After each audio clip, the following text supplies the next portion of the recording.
So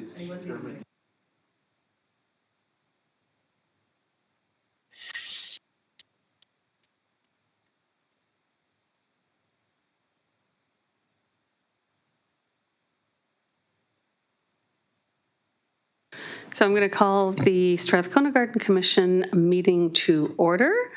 And I confirm we have a quorum, do we? We've got... We have a quorum. Thank you. And I will make an acknowledgement that we're located on the traditional territory of the Liquiteau people. And can I have a motion that the agenda... I read the wrong meeting. Oh, no. Okay. For the, I think it's the August 21st, 2024 regular meeting of the Gardens be adopted as presented. Yes, I'm sorry about that. Okay. So moved. Make motion. Thank you. All in favor? Any opposed? It's carried. We don't have any petitions or delegations? Could we have a motion that the minutes of the regular meeting of the Strathcona Gardens Commission held on, would it be the July 27th? No, June 26th. June 26, 2024, be adopted as presented. So moved. Second. Oh, we got two seconders. It's Commissioner Kerr. All in favor? Any opposed? Carried. Is there any business arising from those minutes? Hearing none. No public considerations. Nothing from the chair. Staff report. Okay, we've got a request. Do we want to do the receipt and then do a report? Okay, so a motion that the report from the CEO be received. Move receipt. Second. All in favor? Any opposed? Okay, let's hear the report. Working. Robin will present this for us. Through the CAO to the chair and the commissioners, the Storm submitted a request to adjust a hockey schedule, which would impact sort of the ice in and out in the arena that they typically play on. And then just some questions around some netting that we installed, some safety netting. And just some quick background for the request to adjust the schedule. It would have significant impacts of years of coordination with arena users and dry floor. But there is no official request through the league yet. So I do feel that this item is something that could be deferred when the official request comes in. I don't think it has to be done. There's no schedule change that I'm aware of for the 2024-2025 season. So I don't know if this needs to be addressed at this meeting ahead of the league requesting the change.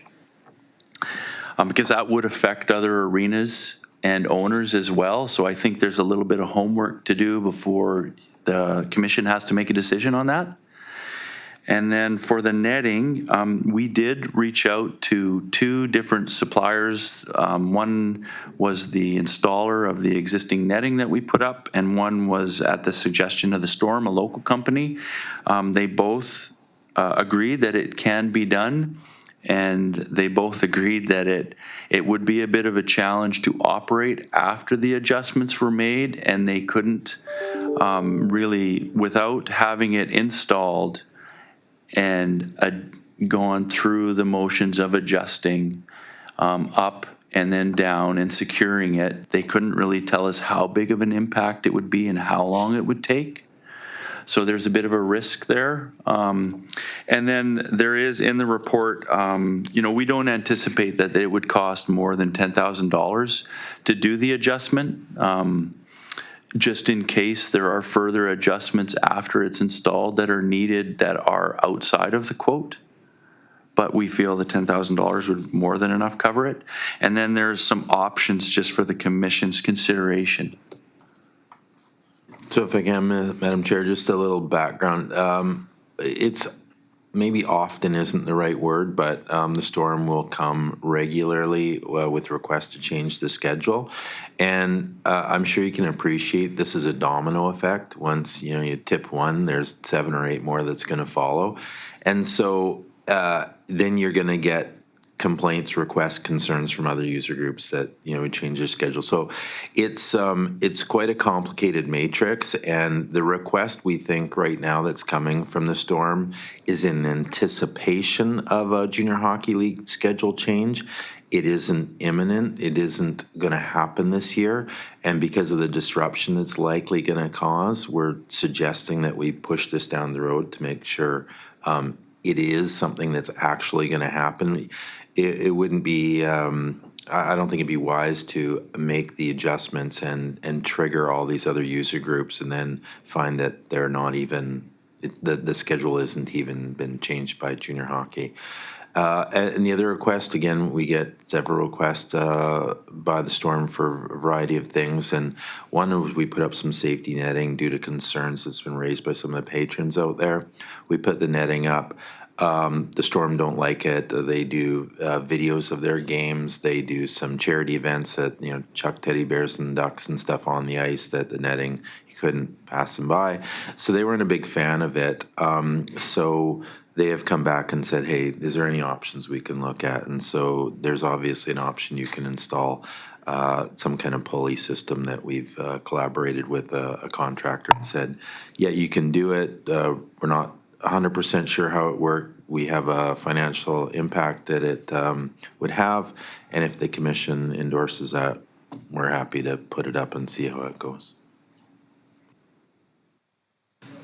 Okay, commissioners, any questions for staff? Yeah. Oh, go ahead, Mr. Gunrund. Thank you, Chair. I have a couple of comments and two questions. The quote from High Pro Sports of $6,000 sounds to me like a reasonable amount to put in a system that would raise and lower by. The other quote from $600 for more not, I'm sure that's the storm's suggestion, does not seem very professional to me, and there shows no sign of labor who would be doing the installation. My other questions are, has staff approached other buildings about their net up-down system and what they would do differently, or whether theirs works correctly or not, or they're satisfied with it? And the other question would be, has staff approached the other Vancouver Island hockey junior teams about their thoughts on moving a potential schedule later into the spring, into April? Thank you. Just for the netting comment, we haven't reached out to other facilities regarding the netting and what they do. My understanding is that other facilities have opted to go to a 10-foot glass versus expanding the netting, and typically that's involved like recent renos, so it's just kind of fit in with that. I'm not aware of any other team that is raising and lowering the netting. When we talked with High Pro Sports, they do install these systems. They're very rare, but they're more for maintenance access. They're not meant to be operated during intermissions, during games. It's just more for that. Rather than take all the cabling down for the netting, they have a system where they can raise it, because when we're painting above stands, they usually have equipment on the ice and dry floor surface that reach up into the ceiling, and they just go under the existing netting after it's pulled up. So that's from High Pro Sports. That's their experience. Regarding the schedule, I believe that Craig Robertson, arenas manager, has talked with one other arena, and they had not been queried on any schedule changes and were not aware that this was coming. Thank you. Yes, Commissioner Kerr, and then Commissioner Rice. Thank you, Chair. Yeah, it's kind of apples and oranges with the bids. So it's, as much as I'd like to see this go ahead, it feels like we don't quite have all the information, whether other arenas have had alternate systems or alternate ways of dealing with this issue. Certainly the 10-foot glass that's not going to happen, it's not this time around anyway. That's very expensive. Yeah, it requires a board upgrade. Like there's some new shock absorbing boards that is something new that's out in the last few years, and then that's what would support the high glass as well. So it's more involved, and to do a board change, you're getting close to. Port Alberni is doing one next year, and I think their budget is $600,000 or $700,000 for that. Yeah, so that's definitely not doable. I mean, I would like to see this solved. And like I say, the two quotes, it feels like the one is cheap, too cheap maybe, and though it could be like a test case, working out the bugs and that sort of thing. But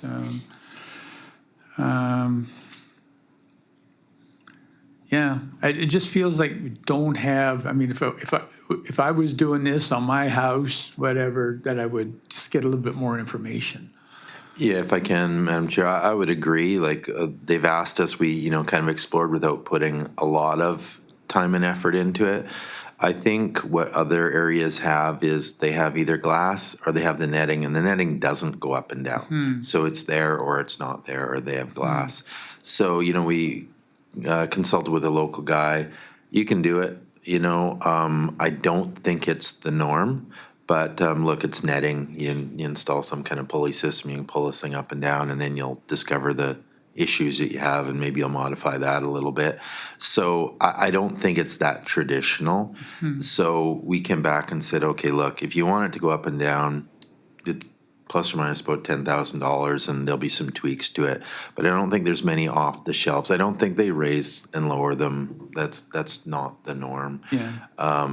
So we could do some more research if you wanted and see what's out there, certainly. And we just want to come back and see what the appetite was. If, $10,000 was a number you were happy with, or what you wanted us to do, look into it further, get some, see who is raising and lowering it and what that actual cost is. Yeah, I'd like to see a little bit more research on it. I mean, for instance, do you have to do all of the netting, or could you just do a section for their cameras, and for throwing stuff on the ice? I mean, it could just be a section rather than all of it that you're raising. Well, the way the arena's set up, so you got the benches on one side, so you don't need netting over there, and the ends you don't need netting because they're glass. So it's just the spectators, just that section there. Yeah, but I'm thinking, I mean, the middle section, or would you just do the whole thing? I'm not I really. think the whole thing's done, isn't it? Or? They do from the corner netting to corner netting. So they do across the stands, minus about 10 or 15 feet on each side of the stands. That's part of the corner. Yeah. Commissioner Rice? Thank you, Chair. I just wanted to comment on the scheduling change. I do know that I've already had information from residents in my community that are not happy with the scheduling. I understand that scheduling is a challenge. I think that, I would agree with the findings from staff that before any scheduling changes are being made, they need to really know that those are going to be the changes that are required. Already, there's the perception from some user groups that the storm get too much. So I think we need to be careful with that. Okay, so I had a couple of questions. And I'll start with the scheduling. So we make a decent amount of money from storm games, do we? It's a financial benefit to us? No. No, okay, so that's... Well, I mean, I would say, this is just my opinion. It's again, Robin can share his thoughts, but it's a complicated matrix of who gets what. I would characterize us as a have-not on the revenue aspects. I'm not going to say the storm is making a whole lot of money, but of the revenue that's generated from there. And they have a unique, they have many opportunities like the board revenues, the liquor sales, the seat sales. Like we give them a subsidized rate for their ice time. So it's the history of it, and Cal, you can share. I'm just going to characterize my 2 cents here. Is we get excellent attendance at Storm games. We kick everyone's butt in terms of in the league attendance. So I think the commission's kind of philosophy has been, we all go up in a rising tide, but we as the Gardens are not. I would not characterize it individually like. There's a benefit to the city, but I wouldn't characterize it as a financial benefit to us, the revenue sources. Would you agree? I would agree. I would agree as well. It's providing a public service, the way I look at it. Okay, so it's a public amenity and it's an entertainment source that the community appreciates. Okay, so I understand that. But would you not want a policy, or do you not have a policy? Because obviously a big user impacts so many people if they change their schedule, that they have to go through a process instead of putting it on the commission or in the staff to get that request and push it out to all the users, that they should have a process themselves before they come to you and feel a little of that heat in doing the consultation before it comes to us, or they don't have the capacity? Well, we have a policy, correct? So there is a bookings policy hierarchy, correct? Yeah. Yeah. Allocation policy, yes. The commission is endorsed, but it hasn't historically prevented them from coming here and asking the commission for things anyways. And I'm not trying to throw anyone under the bus. What generally happens is they come to us, we identify the policies or the challenges, and they say, okay, we don't like the answer. They come to the commission. That's what's historically happened. So, which anyone's entitled to do, like, citizens on whatever, like we will explain that and they'll say, I don't like that. I'm going to come ask the commission myself. We give a report, we identify the challenges, and generally the commission supports the staff because we'll have a policy and we'll explain, like Commissioner Rice has said, the ice time allocation is really tricky. If you say yes to one, you're going to have 7 others phoning in and complaining. Yeah, it always strikes me the best approach in administrative proceedings is that they should exhaust their options before they come to the decision maker, and maybe we can create that policy for you. Well, we do have it, but the board commission has had a policy that accepts anything that's addressed to the commission, the board, we receive it. So I guess, trust me, we tell them that, and then they continue. So, And just to add one more point, the league in general, so the teams that the Storm play against and the owners of the arenas that support those teams, there's not a lot of consistency. There's averaging, but so the Storm, there are groups within their league that have similar arrangements to us, and there are some that are not. There's highs and there's low ends of the spectrum and of the scale, I guess you could say. So, I don't think that they have a standardized approach within the league as well. Okay, well, that's helpful. So in terms of the netting, I just had a question. I take it the payment for this system change is with the Storm, or is it borne by us? typically, the Storm offer very little financial support. Okay, and then the other issue is things like insurance. I take it that they provide insurance for anything that happens if we increase the risk to the spectators? Well, we are covered through the Municipal Insurance Authority here, so I'm just going to characterize it as we would increase our liability. Like if you've put netting up for safety, obviously, and then you take it down during a period of time, there's a liability, and my guess is it would be borne by the regional district, not the Storm. Like, it's our facility, and they rent it from us. So then they have a game, and if we're not providing safety for the patrons, that I don't see that as coming back to the Storm. I see that on the owner of the facility. I think Mr. Yates is going to probably say there's something in an agreement somewhere.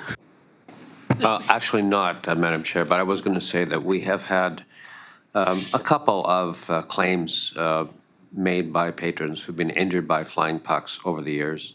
They've been fairly small, but they do reflect on our insurance premium that we pay to the Municipal Insurance Association. So there have been instances in the past, but they've been very few. I won't comment on what could happen in the future, but that's been the history. In my humble opinion, when you have a citizen, a user, whatever, has a suit, it's the local government that's usually number one on that list. They have the deepest pockets. So I don't think there's a way if somebody got injured, the regional district could go, nothing to do with us. No, I recognize that. I'm just looking for the indemnity or the underlying who actually pays. And maybe that's for a discussion at a different time. And I mean, if it's like for the netting, I mean, the commission can make any resolution they want. They say the commission will pay, we'll split it, the Storm have to pay, whatever that be. So I don't think they've offered up anything. They typically don't. That's an expectation on the facility. I'm not saying that's right or wrong either, but that's historically how that's gone.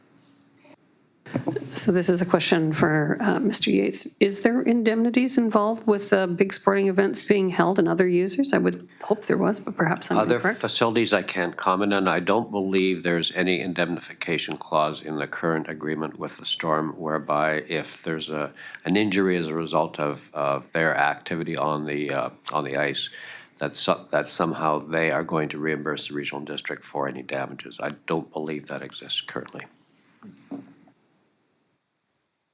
Okay, thank you. Is there any questions from Commissioners? Oh, yes, Commissioner Granlund? Thank you, Chair. I have a comment on the ice scheduling into April.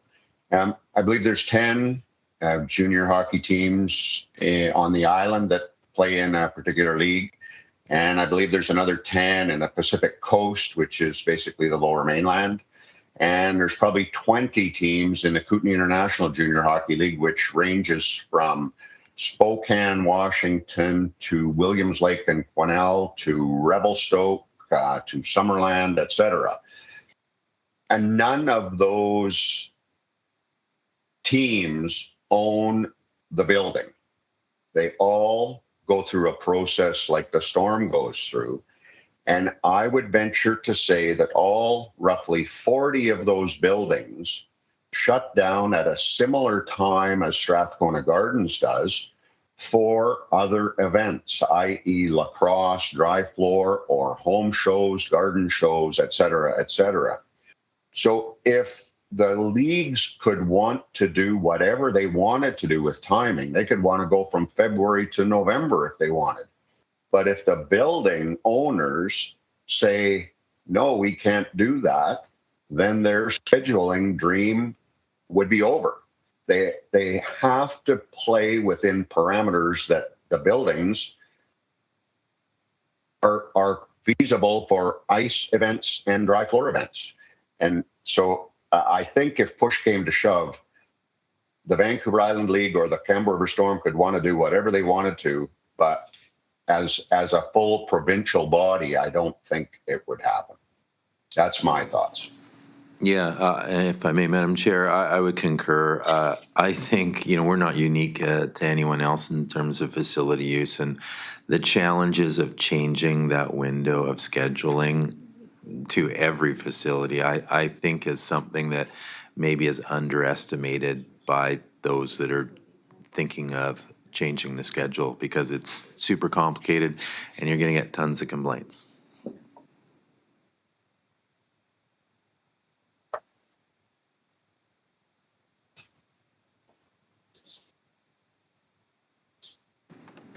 Okay, so we got any motions? Yes, Commissioner Kerr? Thank you. I just want to go back to the netting issue. I think, like I said before, I don't think we've got enough information to make a decision today. I wouldn't like to see it rejected. I think we need to know whether or not the storm are willing to contribute anything to it. I think that is an important part of the, and also, you know, the liability issue and trying to minimize that in terms of how it's constructed. You know, there may be ways of them getting the effect they want without increasing the liability to the customers. So, you know, I would suggest that we send it back to staff for some more exploration of some of those issues on the netting. So as that, and this may be something we want to split the motions up. So that would be my motion. Sure, I think after receipt or when we vote on receipt, we can do that. And absolutely, so we've kind of split up some options. I think there's an option for scheduling. And if a motion was something like that staff do more research on the cost and liability in relation to the netting, that would work for us. Okay, so are we ready to vote on receipt? We voted on receipt? Okay, so are we looking at maybe modifying option C and then moving option D as recommended by the CAO? Does that work for you in terms of the recording?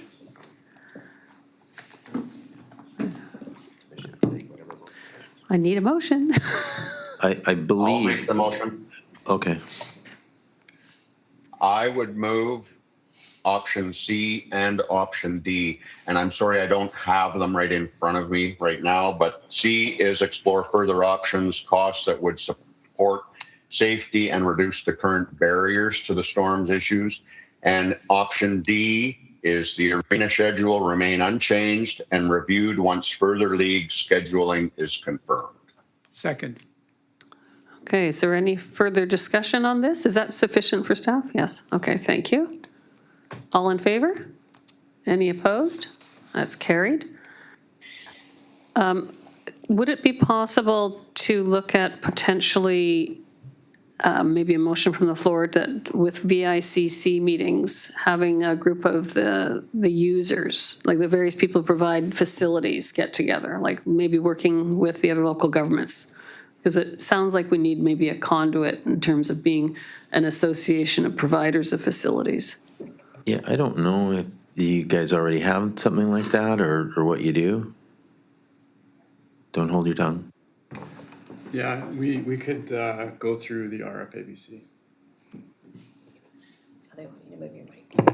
Excuse me. Yeah, there's the RFABC Association that we could go through. So we already regularly consult with them or work with them on? Yeah, that's correct. Okay, so for the governance side, it would be nice if we could get maybe a little information on that at some point. Thanks. Okay. So I think that's everything, and we have to move into closed session. So could I get a motion that the report from the CEO be received? Move receipt. Second. All in favor? Any opposed? So now we're going into closed session, and, there's a second motion? Oh, that the meeting be closed to the public to consider matters to fall within the parameters of 91C and O of the Community Charter. Move receipt. Second. Second. All in favor? Any opposed? It's carried.